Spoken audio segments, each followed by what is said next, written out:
Maîtriser les divergences données par le RSI, c'est ce qui va vous permettre de surfer sur les retournements de marché et donc de profiter des mouvements haussiers ou baissiers qu'il peut y avoir à la suite de ces signaux. Et c'est ce que je vous propose d'apprendre dans cette vidéo. C'est parti!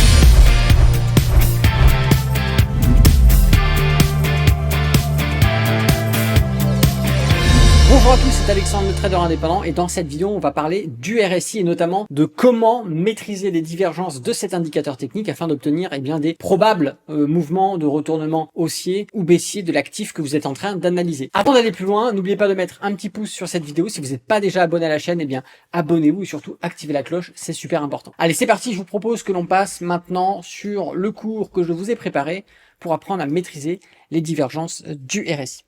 Déjà, premièrement, on va juste faire un petit rappel assez succinct de ce que c'est le RSI, c'est le Relative Strain Index.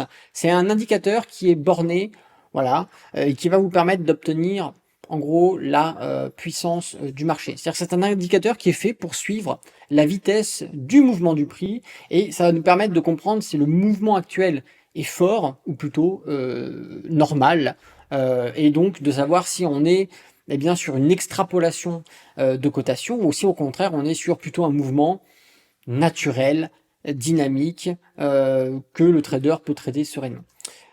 Cet indicateur il est borné entre 0% et 100%, mais on n'atteindra jamais ces niveaux. C'est-à-dire jamais vous ne verrez un RSI toucher les 0% et jamais vous ne verrez un RSI toucher les 100%. Encore une fois, on est dans une borne, et plus on se rapproche de ces 0 ou de ces 100%, plus l'indication d'un potentiel surachat ou survente est mis en évidence. Et surtout, c'est ça le troisième point, c'est qu'il met en évidence des périodes de surachat et de survente de l'actif financier que vous êtes en train d'analyser.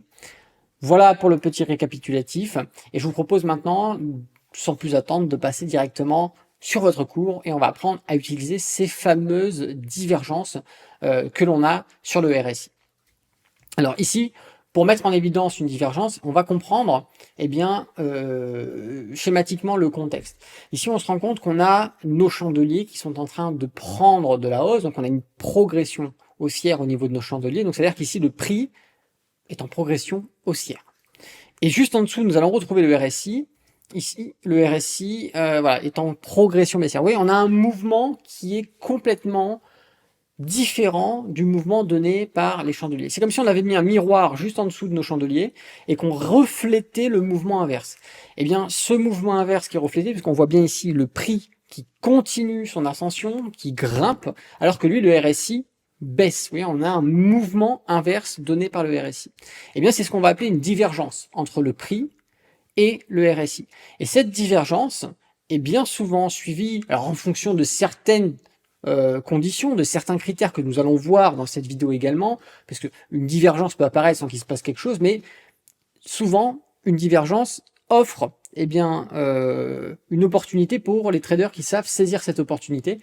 Et justement ici on le voit bien, à l'apparition de cette divergence entre le prix et le RSI, nous avons à la suite de cela un mouvement baissier. Ce mouvement baissier ici, un trader qui sait maîtriser ces divergences, notamment ici sur le RSI, mais vous le verrez que ça existe sur d'autres indicateurs, un trader qui sait comprendre la divergence et saisir la divergence va pouvoir profiter de ces mouvements baissiers ou haussiers par la suite pour pouvoir générer un profit. Alors dans ce cas-là, ici, la configuration que nous avons donnera toujours lieu, si cette divergence est validée, à un mouvement baissier. Quand on a les prix en fait qui grimpent, qui sont en pleine ascension, d'accord, et qu'on a le RSI ici qui est en progression baissière, le RSI va mettre en avant le mouvement probable qu'il peut y avoir sur le prix. Donc le RSI décline alors que le prix monte, cela veut dire que nous allons avoir un mouvement probablement baissier à la suite. Alors dans ce cas, la divergence entre le prix et le RSI donne une indication d'un possible retournement du mouvement. Un prix en progression haussière et un RSI en progression baissière sont annonciateurs d'un possible mouvement baissier. Et ça, cette configuration-là, elle est encadrée de cette façon. Et vous verrez qu'à chaque fois que cette configuration se représente, les probabilités sont toujours identiques. Encore une fois, ce n'est pas parce qu'une divergence apparaît. Par contre, il faut prendre ce trade, d'accord? Il y a des conditions à respecter, on va les voir par la suite, mais c'est une indication que le trader doit prendre en compte et qui peut potentiellement lui faire prendre une position si toutes les conditions sont réunies.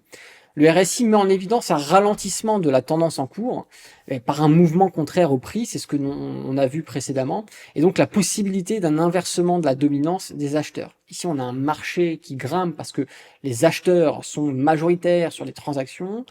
Cet affaiblissement que l'on a sur le RSI et ce mouvement contraire qui se dessine nous fait comprendre que la force des acheteurs est en train de réduire et que potentiellement ce sont les vendeurs qui vont pouvoir prendre le dessus si cela continue.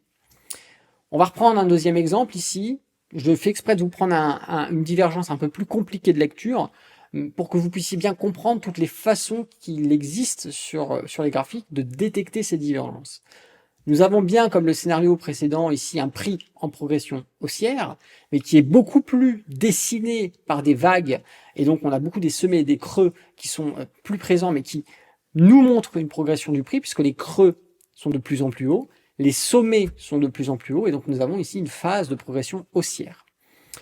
Lui, le RSI nous montre des sommets en progression baissière. Donc ici, les sommets sont de plus en plus bas, et vous allez voir que par rapport au premier sommet de référence, nous avons toujours les sommets suivants qui sont plus bas que le premier sommet. Ici, en réalité, nous allons avoir deux divergences du RSI dessinées dans un seul schéma de divergence donné par les chandeliers. C'est une lecture qui est possible, qui, je vous l'assure, n'est pas très commun, mais qui existe, et c'est pour ça que je vous l'ai mis en évidence dans ce cours. C'est parce que ce genre de configuration, vous allez peut-être être amené à le rencontrer. Il est beaucoup plus compliqué de lecture, puisqu'il n'est pas aussi bien dessiné que le schéma précédent que nous avions vu, mais néanmoins, il existe, et il peut être pertinent si les conditions de validation sont données.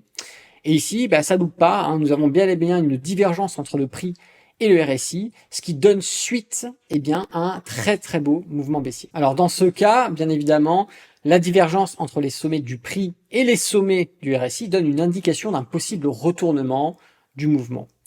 Un prix dont les sommets sont en progression haussière et dont des sommets du RSI en progression baissière, le tout donne une annonciation d'un possible mouvement baissier. Alors attention, encore une fois, ce n'est pas une certitude, c'est pas parce que vous avez une divergence qui apparaît qu'il faut acheter ou vendre le marché n'importe comment, mais c'est une indication qui doit, en tant que trader, vous mettre sur le qui-vive, sur ce scénario potentiel, et donc attendre les conditions d'une prise de position pour pouvoir rentrer.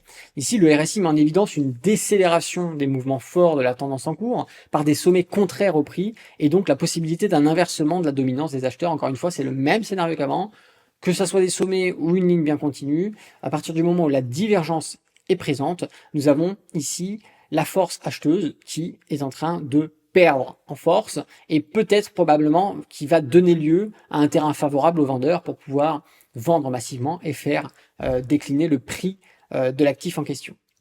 Alors maintenant que je vous ai présenté ces petites divergences comme on l'a vu ici, je vais juste vous laisser quelques secondes pour que de vous-même vous analysiez ce graphique et que vous essayiez par votre propre compétence de trouver où se situe ici la divergence, s'il y en a une.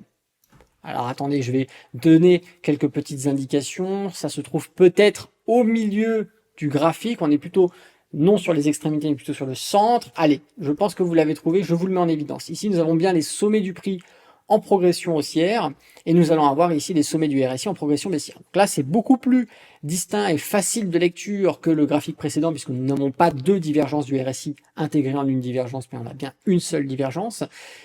Ici, le signal est pertinent, puisque vous voyez que la divergence entre le prix et le RSI est bien présent, et nous avons donc un mouvement baissier qui est très fort, très puissant. Vous voyez, et ce genre de configuration, vous allez pouvoir le retrouver sur n'importe quelle temporalité de graphique, que vous soyez sur des graphiques 1 minute, 5 minutes, 10 minutes, 15 minutes, 1 heure, 4 heures, un jour, une semaine, un mois.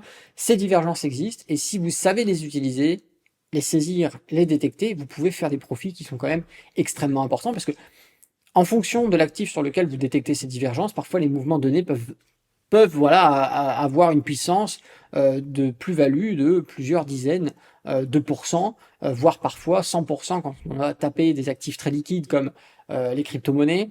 Donc ces divergences-là, elles existent partout et c'est à vous de faire ce travail, d'aller les chercher, de les trouver pour pouvoir profiter eh bien, des mouvements qui seront donnés par la suite. Maintenant, petite inverse.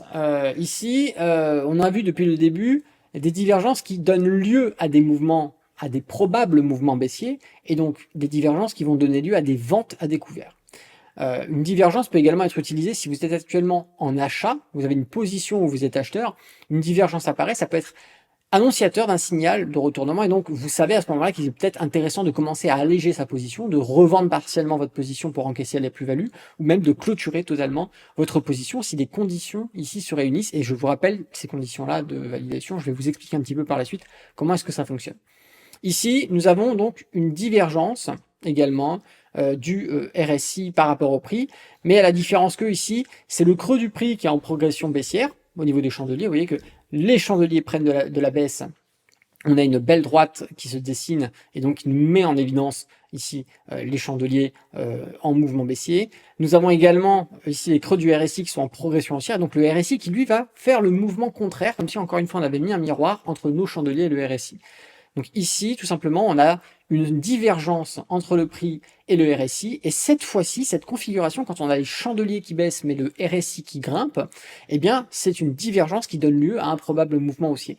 Et ça ne loupe pas, puisque à la suite eh bien, de cette divergence, nous avons un gros mouvement haussier qui explose. Et là, les traders qui savent saisir cette opportunité peuvent ici réaliser des profits énormes. Alors si vous utilisez des effets de levier, je vous laisse imaginer la puissance de ce concept qui est pour moi un des concepts les plus intéressants en trading pour pouvoir surfer sur des mouvements. Alors dans ce cas, bien évidemment, la divergence entre les sommets du prix et les sommets du RSI donne une indication d'un possible retournement du mouvement. Un prix dont les creux sont en progression baissière, comme on l'a vu précédemment, et des creux du RSI qui sont en progression haussière, c'est-à-dire que les creux sont de plus en plus hauts. Nous avons donc un effet miroir entre le mouvement du prix et le mouvement du RSI. Cette configuration est annonciateur d'un possible mouvement haussier. Le RSI met en évidence une décélération des mouvements forts de la tendance en cours par des sommets contraires au prix et donc la possibilité d'un inversement de la dominance des vendeurs. Ici, si le prix baisse, c'est qu'il y a plus de vendeurs que d'acheteurs.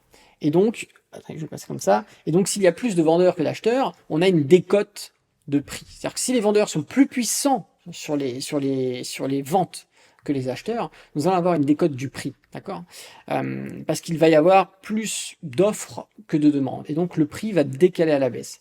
Mais le RSI, qui commence à dessiner un effet contraire, peut mettre en évidence un ralentissement de la force vendeuse et du coup probablement un retournement. Alors, ça peut mener lieu parfois à une correction, ça peut mener lieu parfois à une stagnation des prix et un range avant de reprendre le mouvement initial, mais ça peut également donner ce que l'on a vu précédemment, ce fameux mouvement, ce fameux retournement haussier sur lequel le trader peut pouvoir générer des profits assez intéressants. Maintenant, je vous représente le graphique que l'on a vu précédemment. Rappelez-vous, on a ces belles divergences, donc le prix qui descend, le RSI qui grimpe.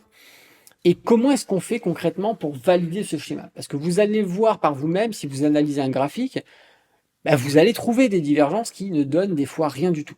Et c'est ça qui est dangereux, c'est si vous faites le trader débile, et j'ai une divergence, j'achète, j'ai une divergence, je vends, comme ces traders qui vont, j'ai un avalement haussier, j'achète, j'ai un double top, je vends, j'achète, ou que sais-je, en fonction de ce qu'ils veulent faire. Eh bien, si vous vous basez seulement sur ça pour rentrer en position, vous ne gagnerez jamais. Comme pour les divergences, si parce qu'une divergence apparaît, vous achetez, vous vendez, vous allez avoir des surprises et vous dire que ça ne fonctionne pas. Et en fait, non, c'est pas que ça ne fonctionne pas, c'est que vous faites de la merde, tout simplement.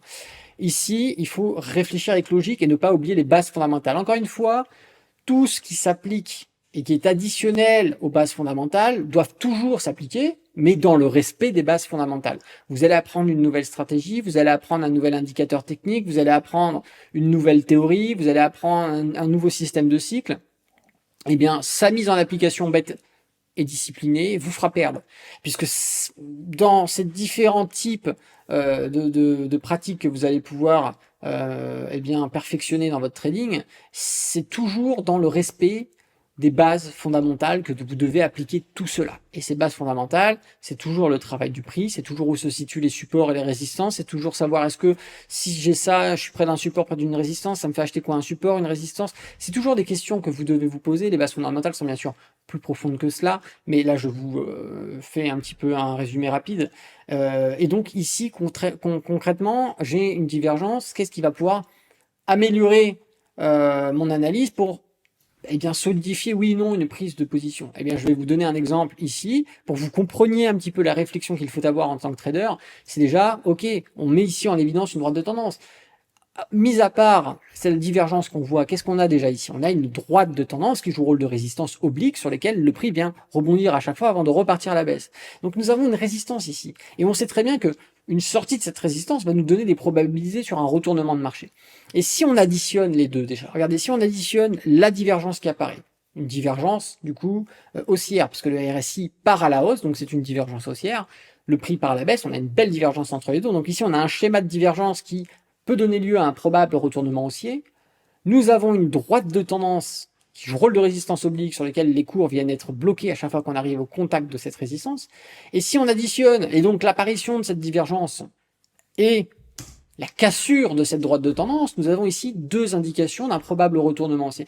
Et d'additionner ici dans votre analyse des éléments qui vont vous permettre de mettre en évidence des probabilités de retournement ou de mouvement haussier, eh bien c'est ce qui va venir consolider la validation ou pas, et la pertinence surtout, c'est ça, la pertinence de la divergence qui est donnée par vos indicateurs. Donc ici, effectivement, l'ajout de cette divergence et de la droite de tendance viennent nous conforter sur la cassure d'une possible prise de position. On viendra prendre position, on viendra mettre le stop loss en dessous du dernier plus bas que nous avons sur le mouvement qui se situe en dessous du dernier creux donné par nos chandeliers. Et vous voyez qu'à la suite de ça, si on fait un achat, on a une belle explosion haussière. Donc à vous après de ne pas trop être gourmand et de ne pas essayer de profiter de mouvements comme un idiot et de savoir clôturer normalement et de façon sécurisée vos positions. Mais ici, on se rend compte que, vous voyez, la position progresse assez proprement. Et après, c'est votre travail de trader de superviser, de surveiller vos positions en fonction de si vous êtes scalper, trader, en day trading ou tout simplement swing trader.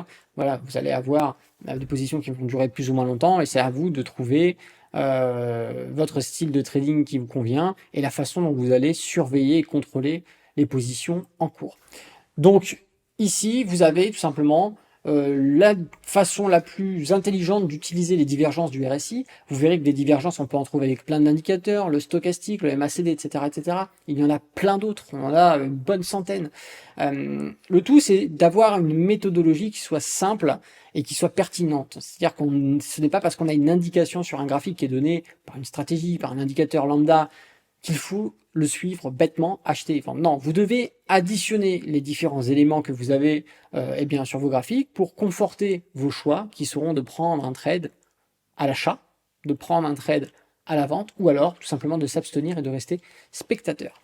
Voilà, si cette vidéo vous a plu, je vous invite à mettre un petit pouce. Si vous n'êtes pas abonné à la chaîne YouTube, abonnez-vous. Et puis si vous cherchez à rejoindre une formation complète, à prendre le trading, à prendre l'investissement en bourse, regardez dans la description. Je vous invite à lire le catalogue des formations qu'on propose et à rejoindre notre école Alex Trading. Pourquoi pas, ce sera avec plaisir de vous avoir en tant qu'étudiant. C'était Alexandre, le trader indépendant. Moi, je vous dis à bientôt dans une prochaine vidéo. Et d'ici là, tradez bien sur les marchés financiers. Ciao!